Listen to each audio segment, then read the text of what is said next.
বরিশালে আয়োজিত জাতীয় নাগরিক পার্টির মতবিনিময় শেষে দুই পক্ষের মধ্যে হাতাহাতির ঘটনা ঘটেছে। এ সময় আধা ঘন্টার বেশি আটকে থাকতে হয় দলের আহ্বায়ক নাহিদ ইসলামকে।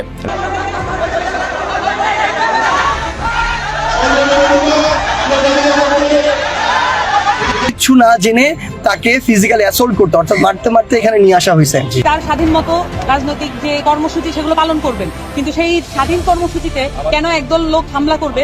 সমন্বয়ক নামধারী এইসব বাচ্চারা 1 কোটি 2 কোটি 10 কোটি 50 কোটি না শত শত কোটি টাকা লুট করছে তারা। মানুষগুলো এখন কেন আসতেছে না?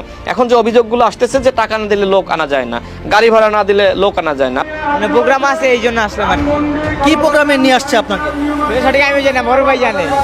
নানা ধরনের রাজনৈতিক পরিবর্তনের মুখেও গণতোলার হাত থেকে রেহাই পাচ্ছে না এনসিপির নেতাকর্মীরা। প্রধান নেতাকর্মীদের দেখা মাত্রই গণতোলায় দিচ্ছে ছাত্রলীগ সহ সাধারণ কর্মী সমর্থকরা।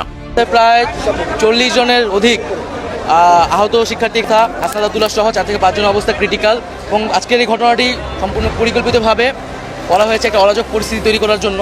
যারা এর সাথে জড়িত ছিল, যারা এই হামলা করেছে, যারা এই পরিকল্পনার অংশীদার, তাদের সকলকে দ্রুত সময়ের মধ্যে গ্রেফতার করে বিচারের আওতায় আনা হবে। সার্জিস হাসানতের পর এবার বরিশাল তাদের এক সমাবেশে গণতোলায় খেয়েছেন এনসিপির প্রধান নাহিদ ইসলাম। ওই যারা এই কাজগুলোর সাথে জড়িত ছিল, এই দুর্বৃত্ত, আমরা তাদেরকে সন্ত্রাসী বলবো, যারা এই কাজগুলোর সাথে জড়িত ছিল তাদেরকে যেন গ্রেফতার করা হয়, আমরা শতভাগ একদম। জাতীয় নাগরিক পার্টির নেতাকর্মীরা সাধারণ জনগণদের টাকার বিনিময়ে ভাড়া করে তাদের সমাবেশে আনেন। সাংবাদিকদের অনুসন্ধানকারী এসব তথ্য স্বীকার করে এনসিপির মিছিলে আসা সমর্থকরা। গাড়ি ভাড়া না দিলে লোক আনা যায় না। আপনি নিশ্চয়ই দেখেছেন যে বিভিন্ন জেলায় আসলে বাস দিয়ে দেওয়া হয়েছে, হ্যাঁ, এবং তাদের খাবার খরচ দেওয়া হয়েছে। এইভাবে তারা লোক এনেছে।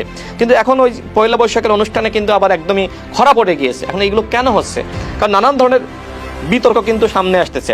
এনসিপির টাকার বিনিময়ে মিছিলের জনগণকে আনার তথ্য আগেই প্রকাশ করেছিলেন রাশেদ খান।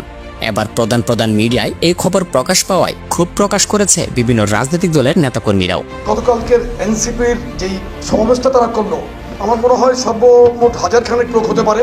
এর মধ্যে অর্ধেক আমি ভাড়াটিয়া ভদ্র মহিলাদের দেখলাম, মিথ্যার মধ্যেই কিন্তু তাদের পথ চলছে। সিগারেটের গায়ে যেমন লেখা থাকে সংবিধিবদ্ধ সতর্কীকরণ, কোম্পানি কিন্তু জানে, তারপরেও যারা ধূমপাই তারা খাবে। ওরা জানে কিন্তু বাংলাদেশে এখন ওরা কি করছে। দেশের স্বাধীনতা বিরোধী যারা ছিল তারা কিন্তু এটা উপলব্ধি করেনি, তারা আনন্দের মধ্যে ছিল। আমরা গতকালকে এনসিপির যে মহাসমাবেশ দেখছিলাম, মানে 2রা মে আওয়ামী লীগ নিষিদ্ধের দাবিতে, তো দুষ্ট কিছু ইউটিউবার আছে, মানে নিউজ কম করে পাবলিককে প্রশ্ন বেশি জিগায়। তো এরকম কিছু ইউটিউবার আপনার যারা এই সমাবেশে, বিশেষ করে আমাদের মহিলারা আসছিল, তাদের অনেককে প্রশ্ন করছিল আপনার দাবি কি? খালেদা জিয়া জানেই না কই আছে, আপনি কই আইছেন? কামরা কইছে আইতো, আমরা আইছি। এখন এই যে ঘটনাটা, এটা আসলে এনসিপির জন্য অন্তত রাজনৈতিক দল হিসেবে কি বার্তা দিচ্ছে? দেখেন, আওয়ামী লীগের এই চরিত্র ছিল, বিএনপিতেও ছিল, এখন এনসিপিতে এসে ভর করছে। এখন আমরা তো নতুন বন্দোবস্ত অথবা নতুন রাজনৈতিক একটা চিন্তার দিকে যখন বাংলাদেশ এগোচ্ছে, তখন যে দলটার উপর নির্ভর করে এই যে আমরা স্বপ্ন দেখছি, সেই দলেই ভাড়া করা লোক দিয়ে না প্রোগ্রাম চলার।